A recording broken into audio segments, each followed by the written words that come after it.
Here from Two Way Digital, and today we're going to be starting to look at some of the basics of SEO that you need before you actually start working on your strategy. So if you're with me live, please give me a hashtag live, say hello. If you want to replay, please do give me a hashtag replay. Please do like the video, helps other people see it, and hopefully it will help them as well. And if you've got any questions, feel free to ask, whether you want to come into the Facebook group or just ask on the comments below the video. Either way, I'll get back to you. But for today, like I say, we're going to be talking about some of the basics. So let's get started on that. So obviously you saw hopefully from the title of the video that we're talking about getting Google Analytics installed on your website. Now, does it have to be Google Analytics? No, it doesn't. But obviously it is a fairly standard within the industry, and for good reason. It's a really powerful tool and it has a lot of functionality. And whilst there are a lot of alternatives available, and a lot of those do have a free element, to get the full benefit of the entire platform, quite often there's a paid upgrade involved. I'm not saying that's a bad thing. It's just different to what Google do. Google are giving you the full suite of tools completely free of charge, and it will track pretty much everything on your website and where everything comes from. Now, obviously you can choose whichever one you want, but you do have to have some form of tracking for the traffic that comes to your website.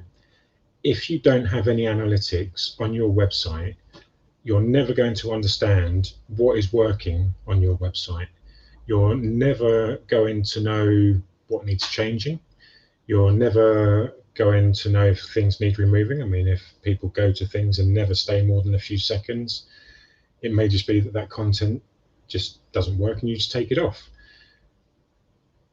Where to double down? I mean, if you've got really high performing pieces of content and you're starting to get organic traffic to it, and things are taking off, how are you ever going to know if you don't track it?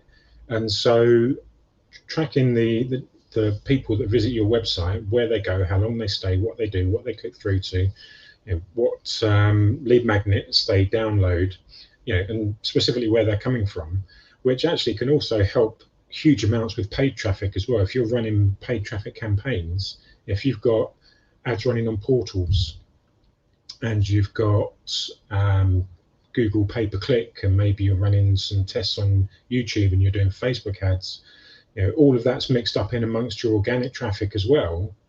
What's coming from where, which is working the best? You could have some excellent results coming in from ads, but if you're not tracking it, then it could actually be coming all from one source, and the other sources could all be switched off, and it would do nothing but save you a bit of money.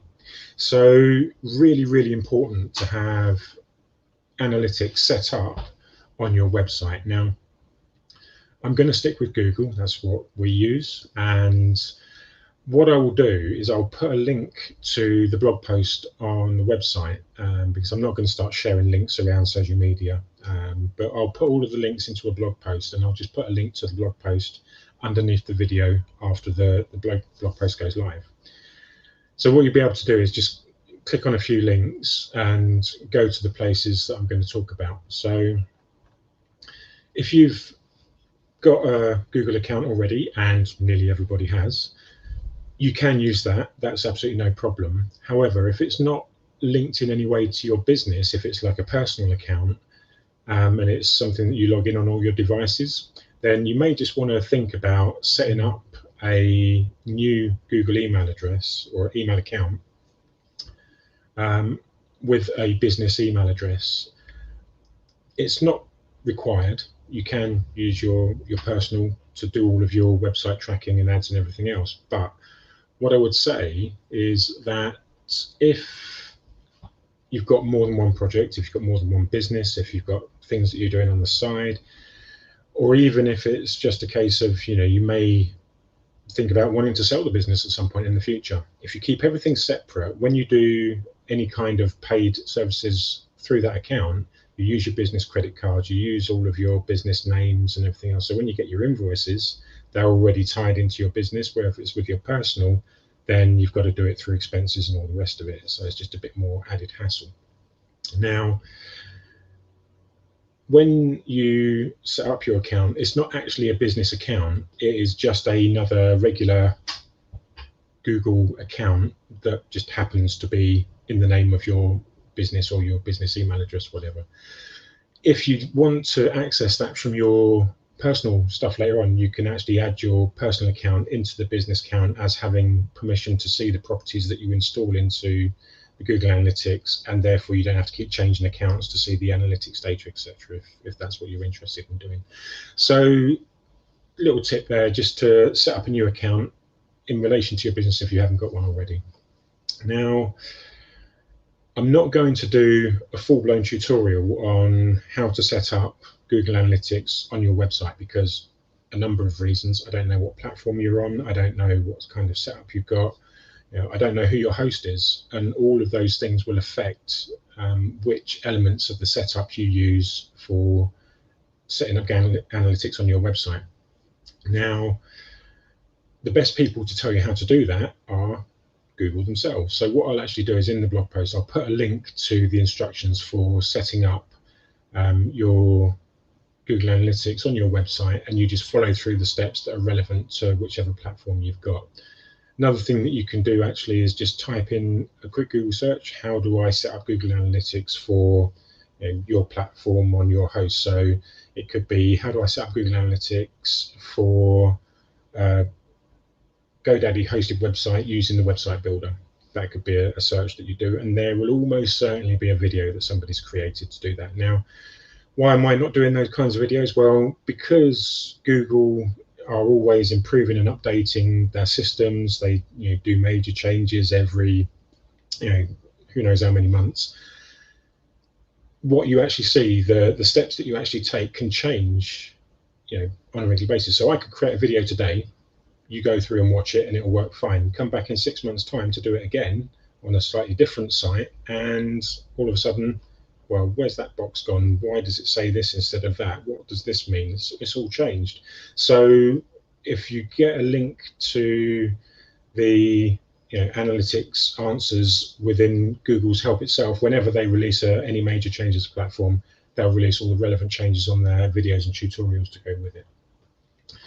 So in terms of getting that set up, that will all be in there, and that's great to follow. Now, when it comes to what we use WordPress for our website, and if you are using WordPress, you're in luck because it's really, really easy to set up Google Analytics on a WordPress website.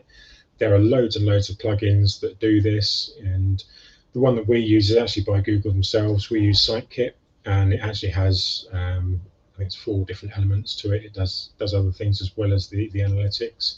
So you'll see that if you use SiteKit on a WordPress website. I'll drop the link into the blog post for that.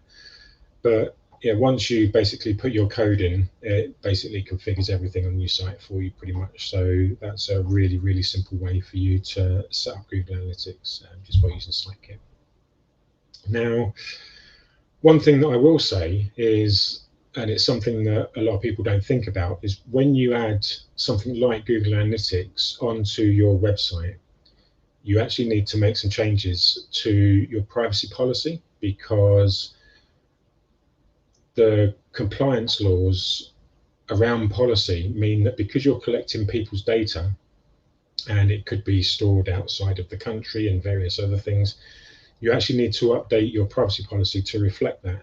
You also need to update your cookie policy to reflect that as well, because you're going to have various session cookies and and other things that get used as a result of Google Analytics being on your website. So those have to be updated as well. Now, I will cover those in more detail down the road, but just know for now, when you put Google Analytics on your website, privacy policy, cookie policy need to be updated to reflect the fact that you're now tracking people's movements around your site and how long they stay and what they click on and all the rest of it. So that is pretty much it for this lesson. So you need to get some form of analytics installed in your website. Oh, and that's true for whatever kind of analytics that you're using. It's not just Google. Any of the analytics, the tracking systems that are out there, you'll need to update your policies for compliance on all of them. So that's it, pretty much. Get Google Analytics on your website. You really, really need it. If you've got traffic going to your website and you've got content with lead magnets and ways for people to get in touch with you, you really, really want to know how that's being used, how often it's being used, and where the traffic is coming from. If you've got any questions, please feel free to ask. Don't be shy. Get in touch, as I say, on the comments below. Come and join us in our group, or get in touch with me, personally through Messenger. Whatever's good for you, happy to help. And I will see you on the next session. So until then, enjoy the rest of your afternoon. Have a good day. Take care, and bye for now.